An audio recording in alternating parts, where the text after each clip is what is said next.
I think when people are discharged from their formal therapy, unfortunately, the way that the things are with our healthcare is that people are really left to their own, to look for new therapies, to continue to identify tools that may be helpful to them. And quite often when new tools are on the market, they'll have a little blurb on the news, or they'll have a brochure at the doctor's office. And what happens is that the patients often will take the brochure to their physician or their therapist and ask about it. And if the therapist or the physician doesn't know about the new tool, then the conversation kind of stops there. And so I just really encourage people to contact the companies directly. Contact them and ask, are there clinical trials? Are there research studies?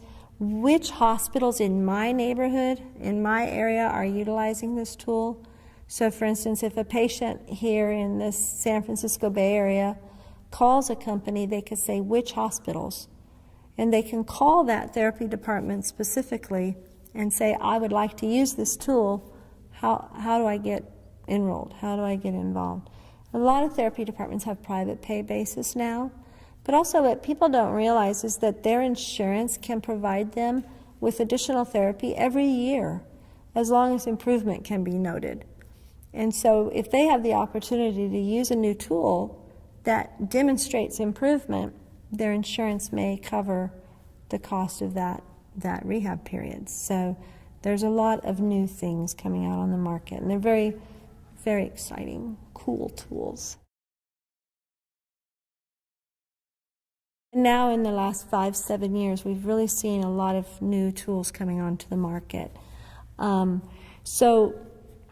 For instance, one thing we know is that when people are discharged from their formal therapy and they are at home, working with a therapist once or twice a week is simply not enough. Because the one thing that neuroplasticity demands is repetition, repetition, and some more repetition. And so there need to be tools then that promote repetition on a daily basis.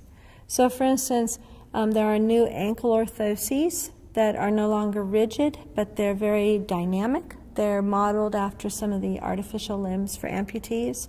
And they actually store and release energy during the walking cycle to help people propel forward and move more quickly.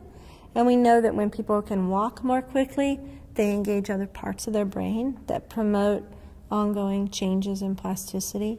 There are orthotic devices that provide stimulation to the muscles of the leg based off of nerve stimulation, and that's promoting a more normal foot heel strike toe off, and that's promoting improvements in walking speed, endurance. There are a number of devices that store energy and release energy during walking. There are tools that are designed for home use that use biofeedback. So when we even think about bending our elbow, there's just the trace signal to the muscles of the arm. With a tool that can detect biofeedback, can pick up that trace signal and then complete bending the arm. So now the nervous system has just been rewarded because the person thought about bending their arm, they initiated a signal to bend the arm, and now a device has completed that action. So the brain's happy, it gets a big burst of dopamine, and then it starts to learn, and changes start to take place. So there are robotics tools, there's bionic tools, there's energy storing tools, there's neurostem cell studies being conducted now where we're putting in new cells to help bridge damaged areas and promote plasticity and growth of neurons. There's just a wealth of things happening right now.